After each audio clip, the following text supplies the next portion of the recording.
Okay start.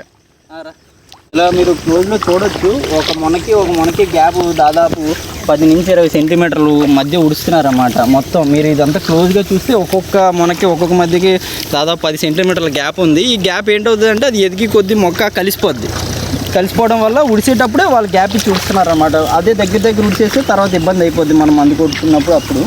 ఇప్పుడు మీరు చూడొచ్చు అనమాట. మనం ఎవరైతే ఉడుస్తున్నారో వారికి ఒకసారి అడిగి తెలుసుకుందాం, ఎలా ఈ సంవత్సరం ఎలా ఉడుకులని ఎలా జరుగుతున్నాయి, వాళ్ళకి ఒక రోజుకి ఎంత ఇస్తారు ఏంటనేది ఒకసారి అడిగి తెలుసుకుందాం.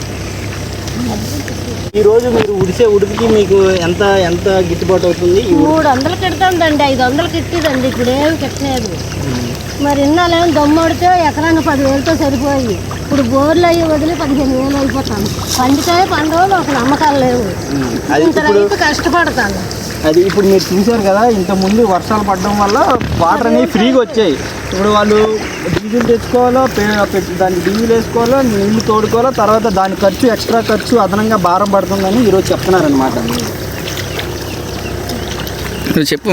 అది ఇంకా మీరు చూడొచ్చు, ఇదే అనమాట. ఇది ఉడిచేసిన తర్వాత ఇంకా దాదాపు 3 నెలలు మళ్ళీ దీనికి వాటర్ కట్టుకోవడం అనేది జరుగుతుంది. తర్వాత పిండి వేసుకోవడం, యూరియా అనేది వాడతారనమాట.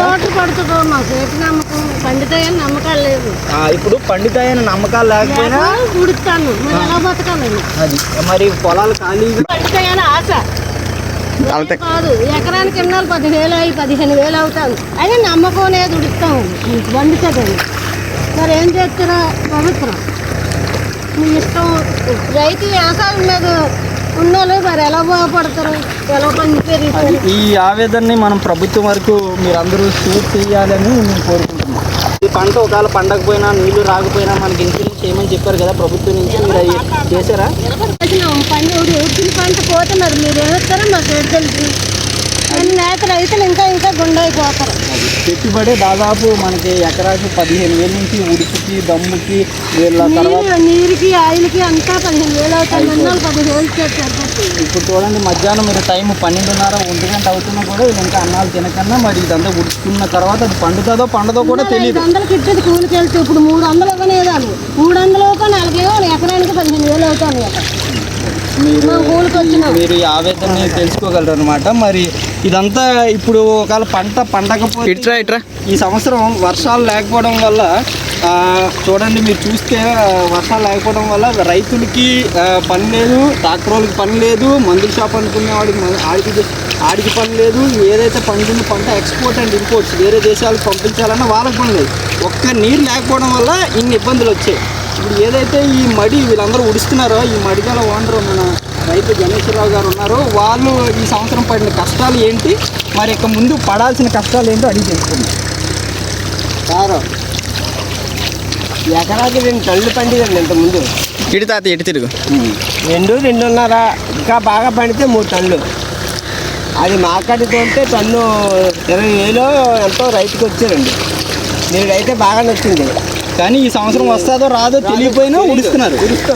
అది మరి రైతు గిట్టుబాటు ఇస్తున్నారంటే మాకు ఆశ ఉంది. మరి పండినా పండకపోయినా మీరు ఎకరాకి ఎంత ఇస్తారో ఏమో తెలియదు. అది ఇప్పుడు అయితే వీళ్ళు మెయిన్ ఉండడానికి ఉద్దేశం ఏంటంటే ఇన్సూరెన్స్ చేయించుకున్నాం అంటే పండినా పండకపోయినా ఏదో ఒకటి ఉంటుందనే ఉద్దేశం మీద ఉడుస్తున్నారు. ఎకరాకి 40 ఎంత ఇస్తామని ఆశపడి ఎకరాకి 100 రూపాయలు ఇన్సూరెన్స్ కట్టామండి. అది మొన్న ఈ మధ్య వాళ్ళు మీ సేవకి వెళ్ళి ఎకరాకి ఎంతైతే గవర్నమెంట్ చెప్పిన గైడ్లైన్స్ ప్రకారం ఇన్సూరెన్స్ చేయించారు. ఒకవేళ పంట పండితే అదృష్టం, పండకపోయినా ఖాళీగా వదలలేక ఉడుస్తున్నారు. పండకపోయినా మీరు ఏదో సాయం చేస్తే గవర్నమెంట్. సారు ఇప్పుడు ఇక్కడికి చంద్రబాబు నాయుడు వచ్చాడు కదా, ఎంత ఖర్చు పెట్టాడు కదా, దేనికి ఖర్చు పెట్టాడని నన్ను అడుగుతాను. ఈయన మీరు చూడొచ్చు అనమాట. గత 3-4 సంవత్సరాల నుంచి ఏదైతే చెరుకు ఫ్యాక్టరీ, గోవాడ ఫ్యాక్టరీ మూసేశారు, దాని డబ్బులు కూడా ఇంకా రాలేదండి. రైతుకి ఇక ఇప్పుడు రూపాయి రాలేదు. మీరు పండించిన పంటకే మరి ఏం చేయాలి మేము? అది ఆ పెట్టుబడి పెట్టి ఆ డబ్బులకి మరి ఆ వడ్డీలు అవన్నీ తెచ్చి ఎక్కడ కడతారు? మీరు అది గవర్నమెంట్ వరకు చేర్చాలనేది ఆయన ఆవేదన. కలతకే 2 సార్లు పెట్టమని పెట్టాం. ఇప్పటికిక స్పందన లేదు దానికి. మరి అదే లేదంటే ఇప్పుడు దీని పరిస్థితి ఏంటో కూడా మరి ఈయనకి తెలీదు. అయినా ఖాళీగా వదలలేక మరి పండిస్తున్నాడు. నిన్న అన్ని బాగటైతే ఇప్పుడు ఈ మీటింగ్కి ఎన్నో కోట్లట. ఎందుకు ఆ మీటింగ్ ఖర్చులు? అతను ఎప్పుడు వార్తలు చూస్తానో ఇక్కడికి వస్తాను అలాగనే మధ్య వృధా ఖర్చు రైతుగానే ఇవ్వాలా, పేదోడికని ఇవ్వాలా. ఎవడికి పనికొచ్చిన ఖర్చు కాదు అదంతా. ఇక్కడ నుంచి మీరు చూస్తున్నారు ఎక్కడైతే ఇది ఉడుస్తున్నారో ఇక్కడ నుంచి దాదాపు కిలోమీటర్న్నర దూరంలో మనకి ఈరోజు 22/8/2026 నారా చంద్రబాబు నాయుడు గారు కోడూరు గ్రామ పంచాయతీ, ఇది పొడుగుబాలెం గ్రామం, ఒకే పంచాయతీలో 2 గ్రామంలోని ఇక్కడ దాదాపు కిలోమీటర్న్నర దూరం ఏదైతే 11:30 చంద్రబాబు నాయుడు గారి మీటింగ్ జరుగుతుంది అక్కడ కిలోమీటర్న్నర దూరంలోనే ఈ ఉడుపు జరుగుతుంది. ఇది మనకి అక్కడికి ఆవేదన, అక్కడ ఏదైతే పార్టీ ఖర్చు ఉందో అంత ఖర్చు పెట్టే బదులు మాకు ఏదైతే బకాయిలు ఉండిపోయాయో చెరుకు ఇంత ముందు 2 సంవత్సరాలు పండించి ఈ బకాయిలు ఇస్తే మాకు బాగుంటుంది కదా, ఆ డబ్బు వృధా ఖర్చు కదా, ఇప్పుడు మా డబ్బులు కదా అనేది ఆయన అంత ముందు చెరుకు వేసేవారు కదా తాతయ్య, ఇప్పుడు ఎందుకు వేయట్లేదు చెరుకు?